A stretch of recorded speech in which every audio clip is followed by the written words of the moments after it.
It's my feel-good breakfast show.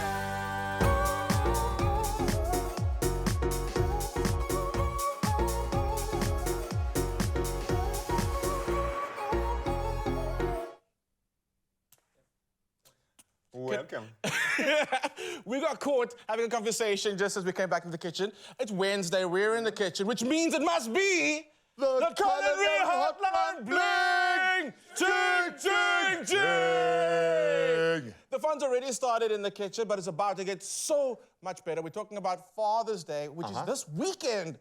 And we're giving you all the inspiration you need for favorite meals, breakfast, lunch, dinner, whatever you need, it's happening right here. But we want all your voice notes. I want to know, what's your dad's favorite meal or that father figure in your life? And, you know, we want to get all the voice notes. Today's like a voice note day. We want to feel the warmth and the love. The warmth. Okay, and that magic number, 063-408-8863. Send it through. Today's the day you will get your magic voice note played on the show. But we also have a social media question, which G's going to read for us. All right, so this came through from Roxanne Simbua saying, so we are spoiling my hubby, dad and father-in-law with a spicy crab curry, trotters and beans curry, and a lovely beef potjie course, accompanied by a traditional malva pudding and custard, plus some added decadence of a lovely peppermint tart and oh-so-famous milk tart. Only the best will do for our very own superheroes.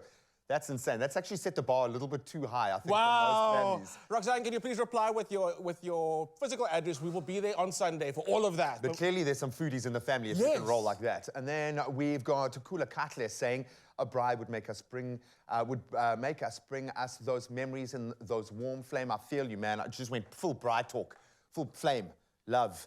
See, I do love a bride. Yes. I'm secretly hoping and wishing that we can just manifest a bride in studio. Just manifest. If it happens, I'll be so grateful. Something. So I wanted to chat about my favorite meal here because my gorgeous wife keeps asking me, what do you want? What do you want? What do you want for Father's Day? And I don't think most dads out there want a thing. We don't want stuff. We don't want more stuff. We can get our own stuff if we want things like that. I want time. And I want to eat my favorite things. I want time to eat my favorite things with my favorite people. I was hoping to say that last part, with your favorite people. Yeah, man, that's exactly it. So I've set you the task this morning, and it's going to be interesting to see how we pull this off of cooking me the perfect steak, because you're that guy. Thank you. Okay, so talk us through the preparation for the perfect steak, because this was the game changer for me. Yeah, so big time. Time is actually the most important thing when it comes to steak. There's a few things you need to do before the time to ensure you get the perfect steak each and every time. You're amazing. You're awesome. You're lekker. You just got to pump them up a little bit.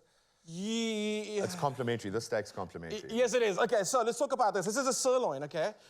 Earlier in the week, we used the sirloin to actually make that panko crab parmesan steak. Beautiful. So we're using sirloin again. For me, I love it because it's a good balance of a bit of that fat and then the lean meat. So what you're going to do, you're going to take your knife and you're going to score this fat. We love the fat that's on there.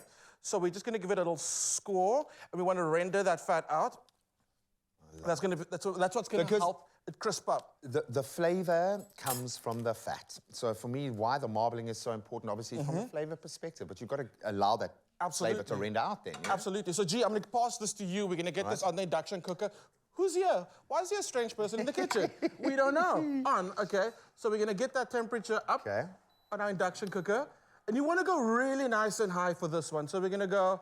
And that's the watchword with a steak, eh? Is high and fast. Yes, exactly. So you've scored your fat now. You can hit it with a little bit of salt. And this is where you leave this steak. It's winter. Don't freak out at me, South Africa. This is the truth.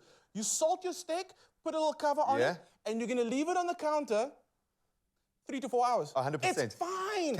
It's cold out there. It has to happen. It has to. You don't understand the difference between the steak you've been making and a restaurant quality steak is this resting part. It really is. Yeah. And it's changed the game for me.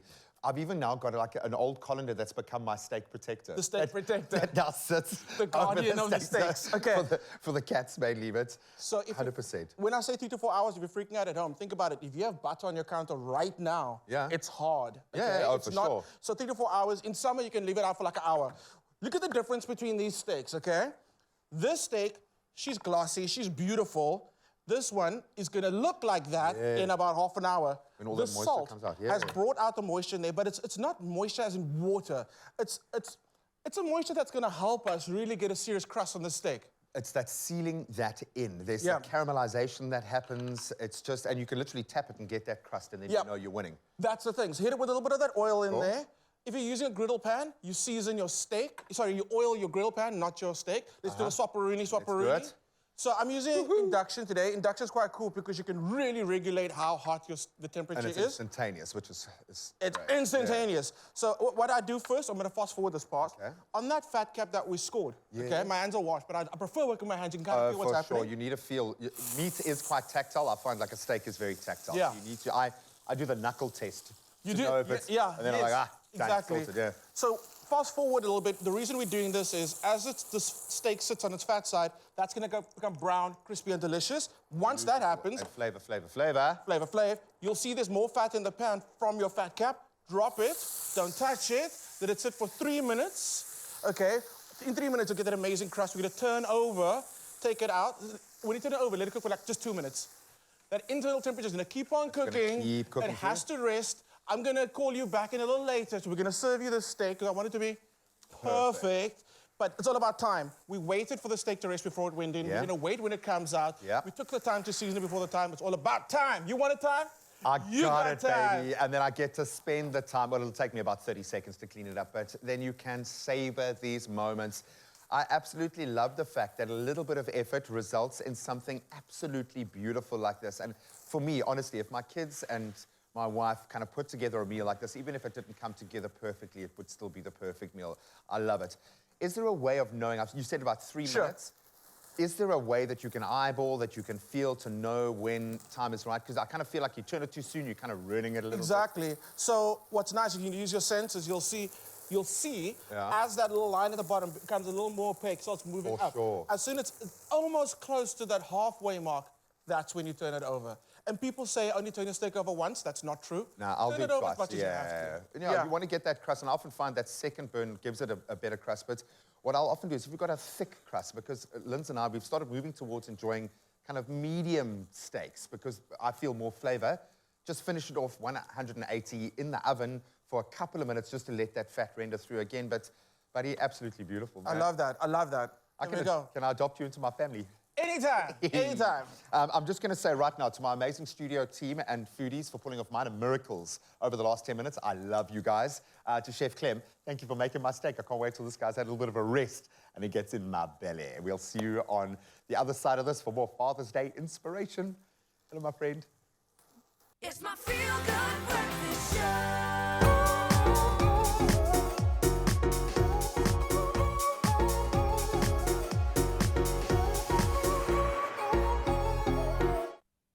Welcome back to another installment of the Culinary Hotline Bling! Sing! So earlier we started on Graham's steak and it's looking really beautiful, but now we've got Zoe in the kitchen and this is your request. Why have we requested this? For Dad for Father's Day. So just to give you a background, my dad grew up with eating stews. That's the type of food my mom cooks, stew. So the other day I was telling him, ooh, I'm inviting the girls over for girls' dinner. I'm gonna make a chickpea curry. And he was like, ooh, that's something he would love to have. So I thought for Father's Day, if I had to present him with a meal, it would be a chickpea curry. And I mean, I made it the other day. It is so easy, especially if you use like Indian-style tomatoes, the tin. It does all the work for you. It does. Willie's, the Indian chopped tomatoes that have the spices in them with the coriander. It's an absolutely amazing way to get instant flavor in a can. So today, we're not gonna add tomato to our curry. Okay. And you totally could if you wanted to.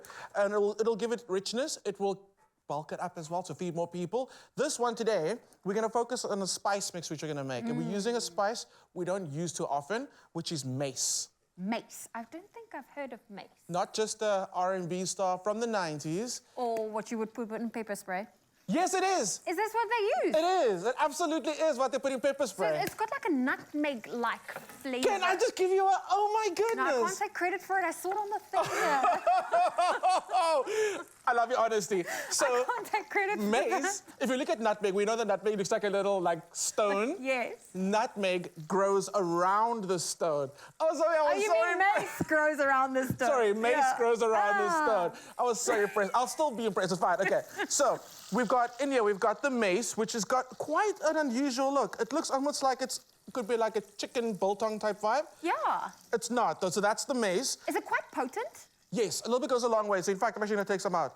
just like nutmeg, a little bit goes a long way, so be careful. Okay, then inside we've got coriander, we've got cumin, we've got mustard seed, we've got black pepper. That's in here. So it's been toasted, so I'm gonna ask you to blitz it up. So Just the spices? Yeah, just the spices. And it's been toasted. Toast your spices first. That way you're gonna waken all those oils that are inside the spices, and it's gonna come through more potently. Blitz it. Blitz. Nice. Look at that. In the pot already, I've got some canola oil, I've got some onions, I've got garlic, and I've got ginger. I just realized, unintentionally, we've got a plant-based dish. Oh, that's fantastic. amazing. Oh. Yeah, our one vegan in the studio just gave us a, okay, this is for him, okay. And you know what's amazing about chickpeas is it's packed with protein. It's a great plant protein source, but also, this is incredible. We didn't even think this was a vegan dish. So, protein, you said yes, and texture. Texture is a big thing. If you're eating plant-based, you've got to be careful with the textures, because you don't want to, you'll miss texture before you miss meat. True. So chickpeas are great for that. So chickpeas are going to join the garlic, ginger, and onions, and that's going to pick up some of the flavor that's in the pot at the moment. A great tip I was shared that if you're going to use chickpeas out of the can, rinse it, and then rinse it once more. Because that residue that's sometimes in the chickpeas, that's what makes you feel bloated afterwards. Okay, I didn't know that. Yeah. The aquafaba. Yeah. Yeah, so some people use aquafaba for like making a plant-based egg white, but I didn't know that tip that actually gives you a bit of the bloat. Okay, yeah, so if you find that whenever you eat like canned food, like lentils or chickpeas, and you feel quite bloated afterwards, chances are you just need to rinse it a bit more. There we go, I love it. Loving the tips. So we're gonna add some of the seasoning. Then what I did was I kept some of the seasoning, or actually I made this earlier, took some of the seasoning and I coated it on some pumpkin, and I roasted the pumpkin with that seasoning on there. The rest go into the pot. Pumpkin's great, it adds sweetness, it adds body, and something about Ralph told me once about pumpkin and balancing out blood levels, sugar levels. Have pumpkin. So, have pumpkin. There we go. So we've got the spice mix in there, and it's smelling so fragrant. There's a difference between spicy and spiced. This is spiced, okay? You could add some green chili in there if you want, or red chili to add some heat. This one's just got that beautiful flavor, not the burn. flavor. Yes, pumpkin. Oh, here's what makes it vegan. We're going with Woolies plain cultured coconut, which is, think yogurt, but it's plant-based. It's all made from coconut. That's going in there. That's just going to add... going to give it a creamy element. A creamy element, absolutely. Ooh, look at that. And that body. So that's going to go in. And just like oil which absorbs flavor, that's what the coconut's going to do. So that's going to get a mix. Can I grab the pumpkin? Once the pumpkin goes in, you're going to start folding. No more mixing. You don't want to break it up. Okay. We want the pieces to stay chunky. Together. Once you kind of see the oils come to the surface with that spice that's on there, you're going to add your Swiss chard. As soon as that's cooked down, you're good. You're ready to go. Plate it up with salt. Oh yeah, salt's very important. Season, also you want to taste your spices. Season. On some rice, and that's it. That looks incredible. It'll taste amazing tomorrow. It'll taste amazing the next day. It'll taste even better the day after that. So make a big batch of it. Make a big batch. If you want to add tomatoes to this, you can.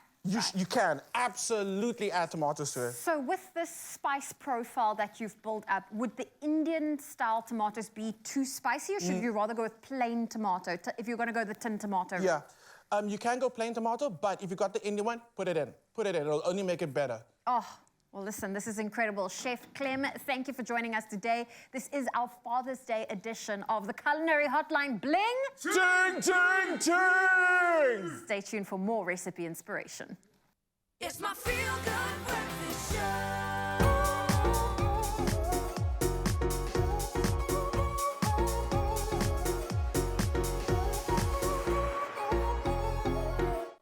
Welcome back to another installment of the Culinary Hotline Bling. Ting, ting, ting!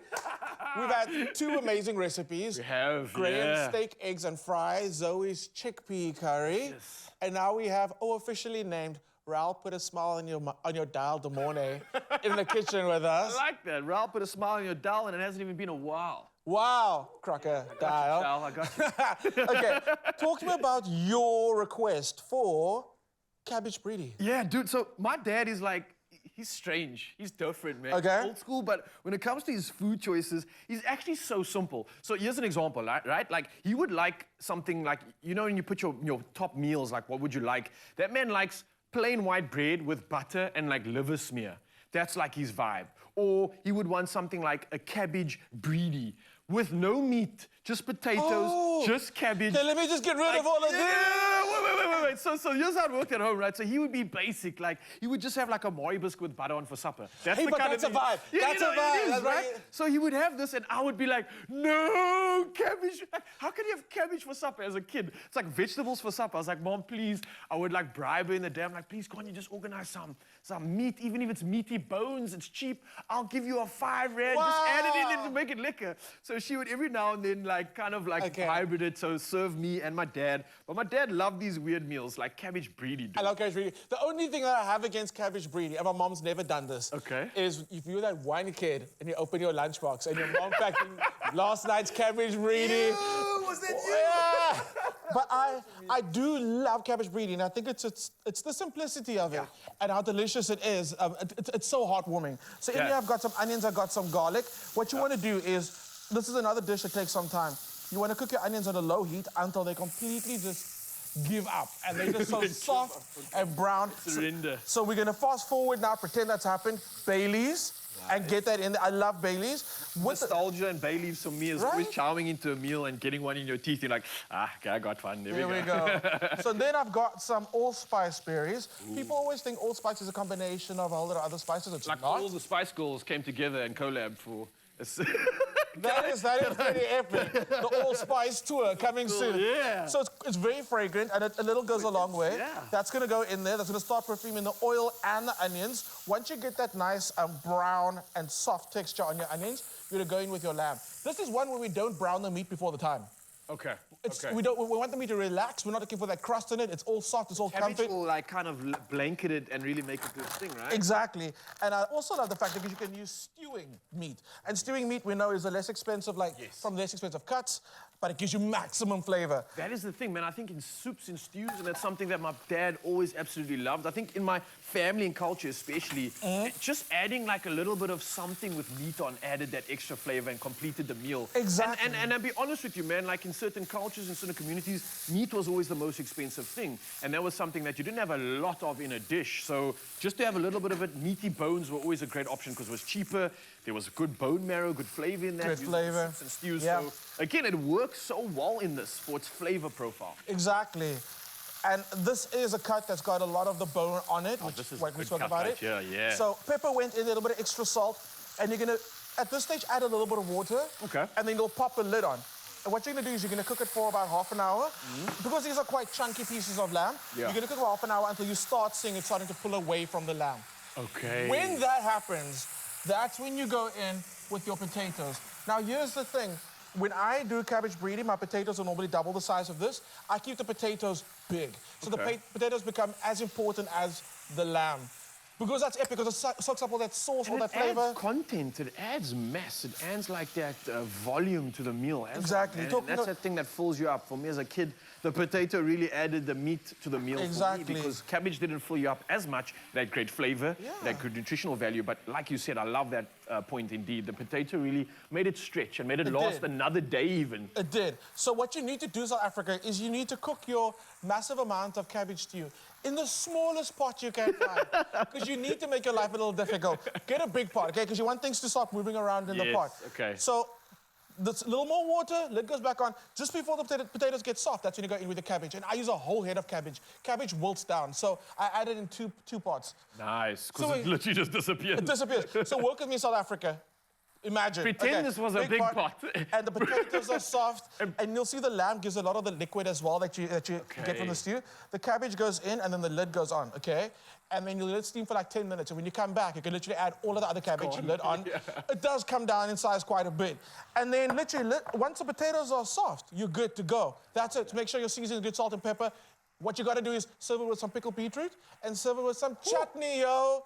You gotta do that. This is so satisfying. Few ingredients. Hits all the spots. And you've love this given me recommendation. every memory to kind of even try replicate this for my dad. I don't know if I'm going to attempt that, but we can try and we can get the recipe online. So you, Mzansi, if you're inspired by this, then yay! Because we have the same thing and we can celebrate our dads this weekend. Thank you so much, Chef, for coming through for this inspiration. I think that officially rounds it up on another successful round of the Culinary Hotline Bling! Ching, ching, ching! See you on the next one.